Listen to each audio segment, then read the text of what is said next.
Еліна Світоліна, знову перша українська тенісистка, виграла підсумковий турнір жіночої тенісної асоціації WTA.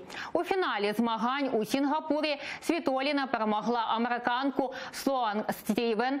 Українка виграла у всіх сетах, і перемога саме у цьому турнірі стала першою в її кар'єрі. Але далека не першим тріумфом.